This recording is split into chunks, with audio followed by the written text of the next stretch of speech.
Ifeanyi had to sit her sister down and talk sense into her and told her that we are twin sisters, yes, but we don't have to do everything together. We don't have to eat together. We don't have to bathe together. We don't have to wear the same clothes. Neither do we have to live our life the same way. Ifeanyi said, that's not true. Twin sisters have to do everything together. So the next morning, Ifeanyi went to the family house and quickly invited her parents, stating that she wanted to talk to her parents. Her parents were shocked and asked her, did you stay with your husband Obara?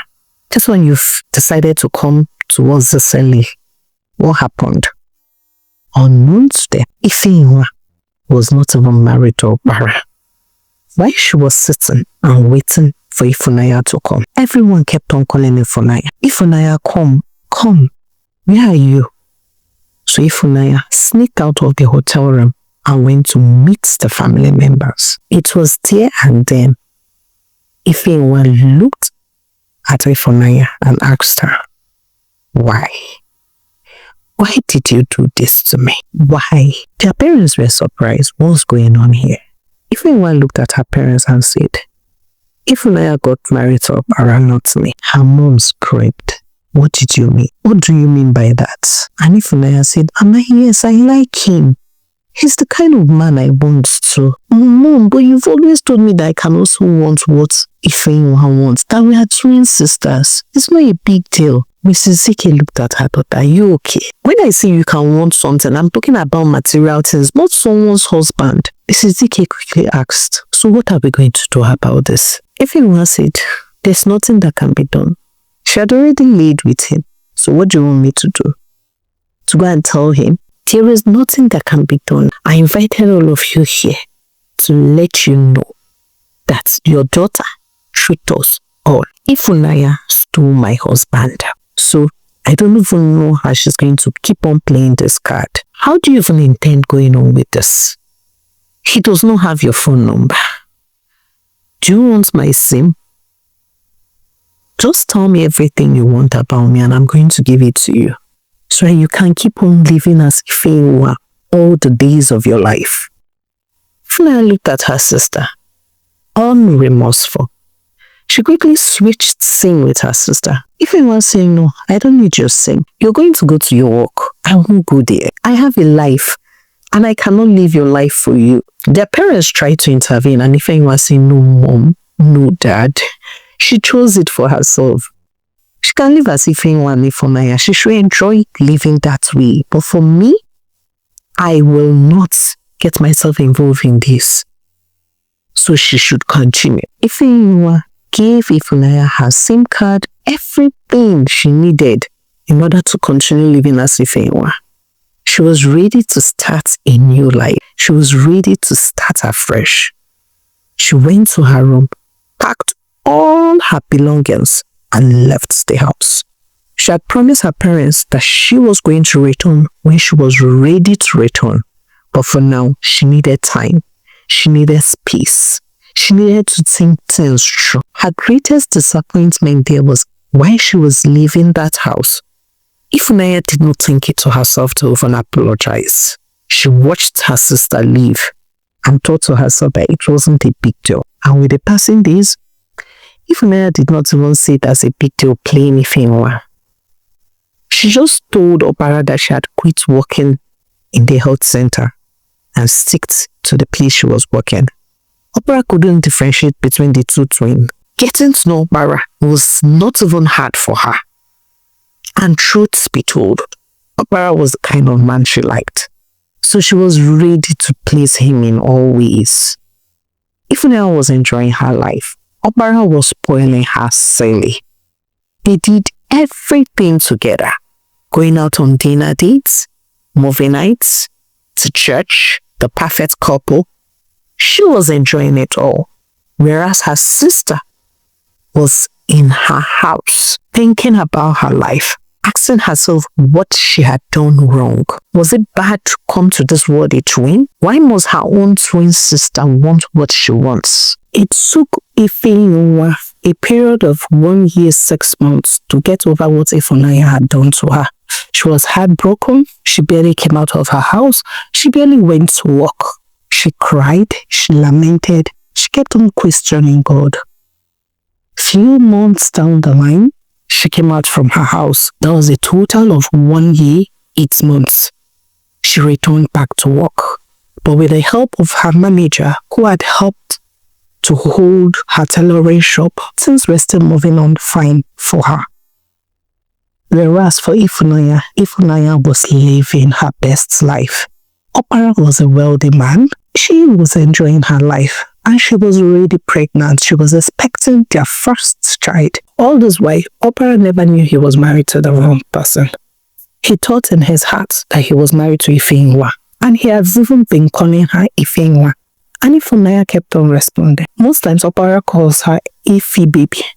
But whenever there was a need to call their full name, he calls his wife Ifeinwa. And she responds gladly, never telling her husband the truth that she wasn't Ifeinwa. The moment Ifeinwa returned back to work, it was like God was waiting for her to come out, to break off her shell. A gentle man had walked into the shop one day.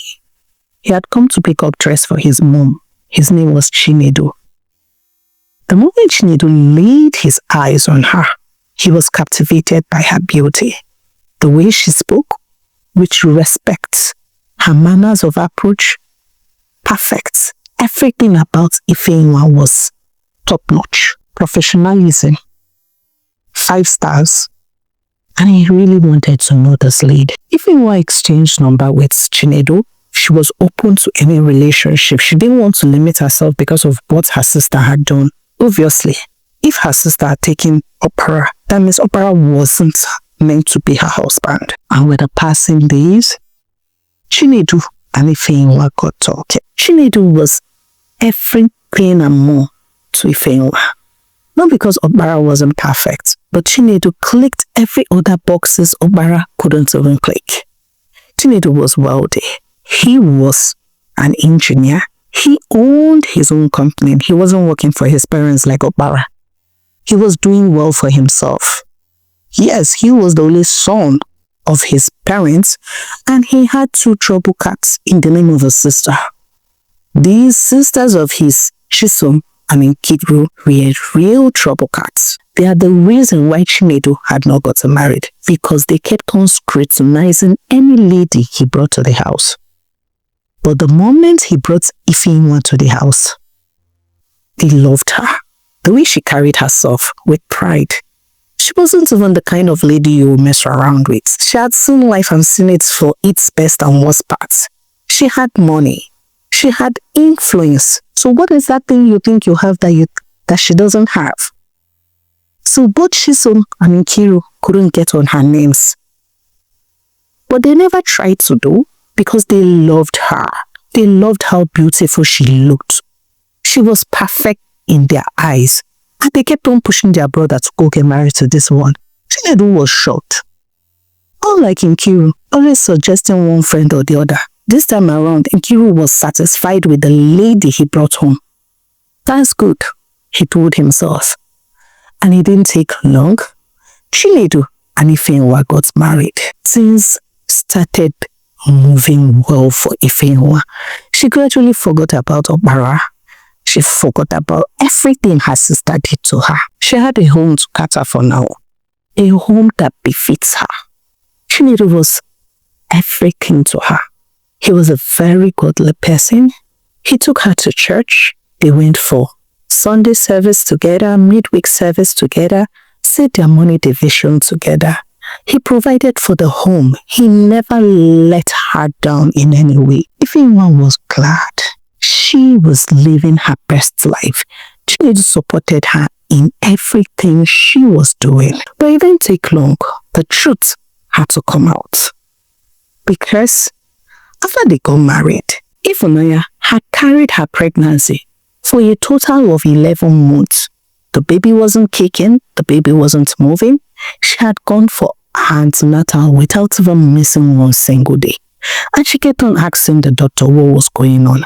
Why is her baby not moving? Why is her baby not kicking? She knows that pregnancy is 40 weeks. And that should be 10 months because this is her first pregnancy. So what's happening? The doctor told her, Madam, we've done everything we could do. Your own case is a rare one. The baby has fully formed. Your baby's heartbeat is normal. But it's the reason why the baby is not moving. Ifunanya suggested a cesarean section.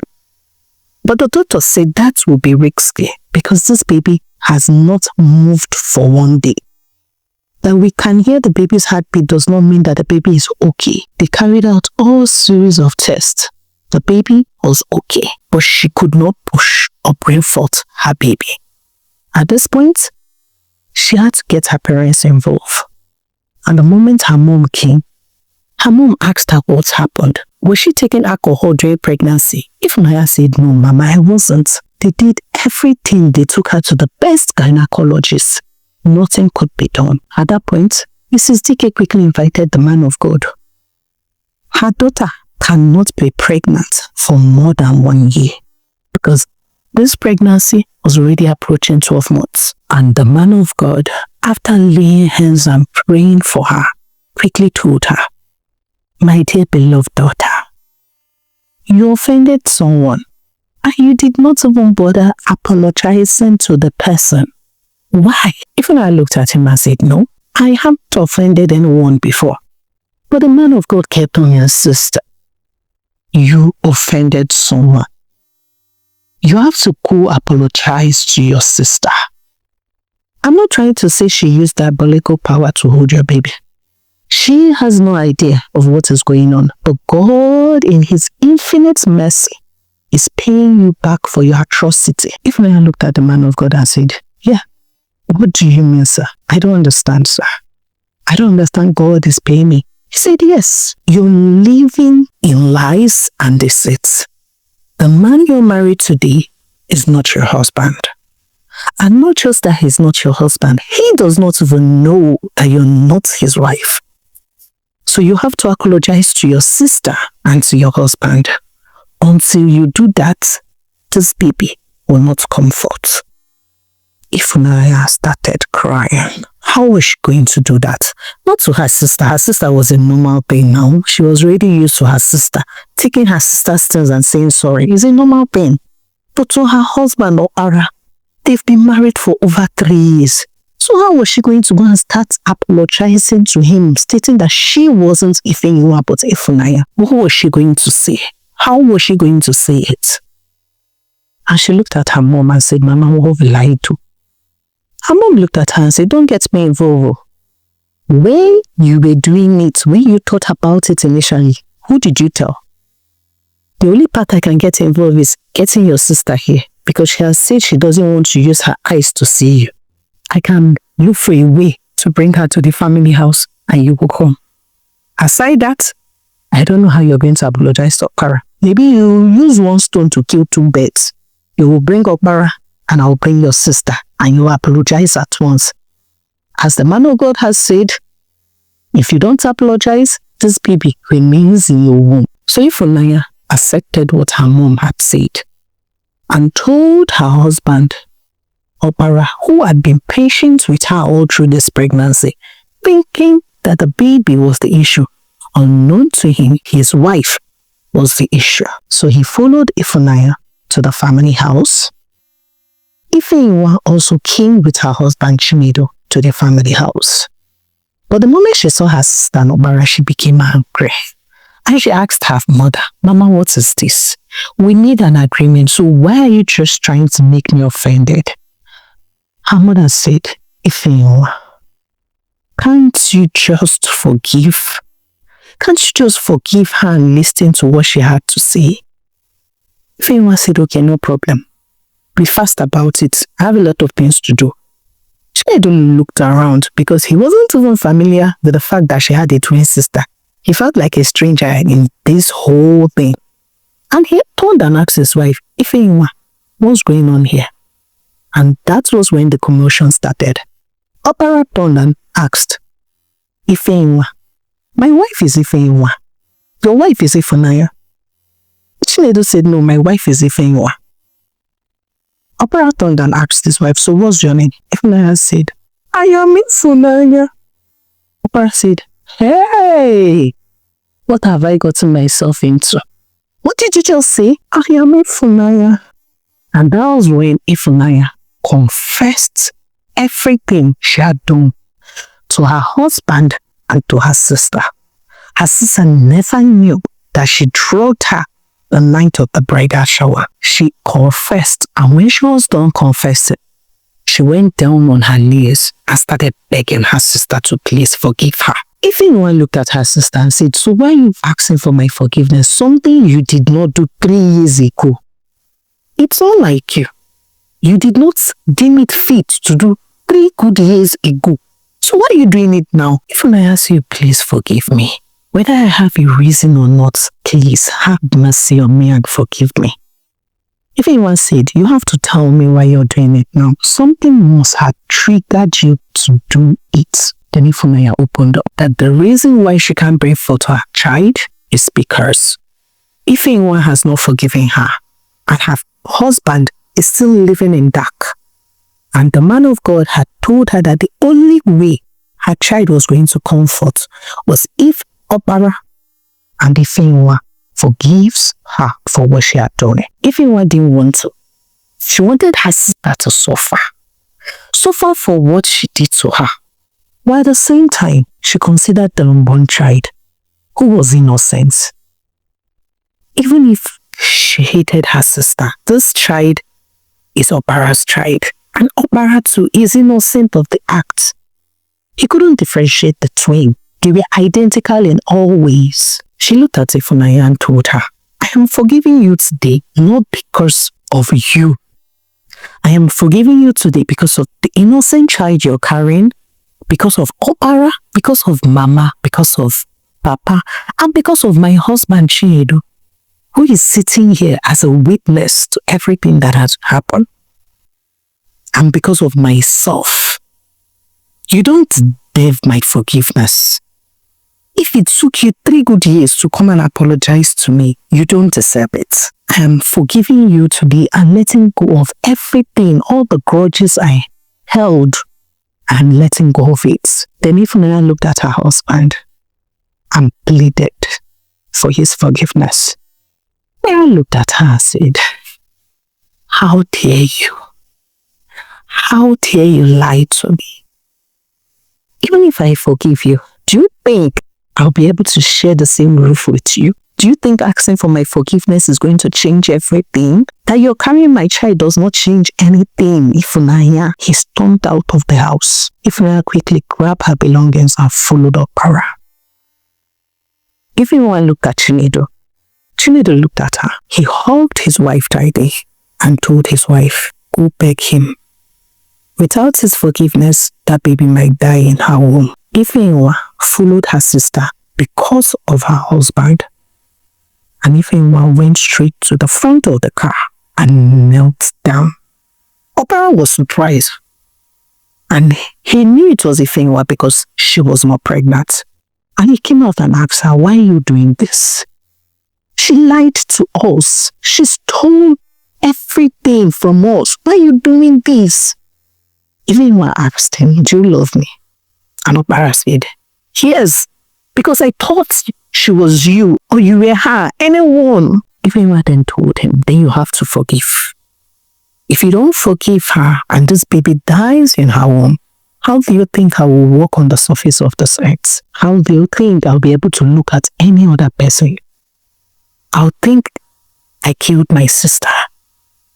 You have to forgive her. And you have to keep on living with her like you're living with me because you loved her. I could see how you guys were living in peace. Don't allow this pain change anything. It was just one mistake. At least she has come clean to everyone. I just want you to forgive her, please. Ifunanya also knelt down and kept on begging Obara. Obara looked at her. He looked at Ifeanyi. He held her hands and told her to stand up. And he told her, I have forgiven you. I am forgiving you today because I am a Christian. And the moment he said that, her water broke. Ifeanyi was rushed to the hospital and she delivered a bouncing baby boy. And he was named Kobi diri Chukuma. Ifunanya and Ifeanyi had to return back to the family house in order to change the marriage certificate, because Ifunanya had always lived at Ifeanyi. After doing that, everyone returned back to their husband's house, living in peace. All thanks to Ifeanyi. Ifeanyi was able to forgive her sister. She gave birth to a set of twins, a girl and a boy, and they were named Mihira and Neta. Obara forgave his wife fully. He had to come to terms with everything that had happened. The whole family lived in peace and unity. Thank you for watching this beautiful story. I would like you to drop what you've learned, and I would also like you to share your thoughts about the story. If you were Ifeanyi, are you going to forgive your sister for everything she had done to you? You know, some people just feel like taking something that belongs to someone is normal. You can use sorry to appease them. If you were Ifeanyi, will you have forgiven? Will you even have gone that far to beg Obara to forgive her? And if you were Obara, will you have forgiven Ifunanya? Please and please, share your thoughts in the comment section. So we'll see you again in our next story. Bye! Wait, have you joined our channel membership? If you haven't, what are you waiting for? Make sure you do that. And also, don't forget to share our stories to your loved ones. So we'll see you again in our next story.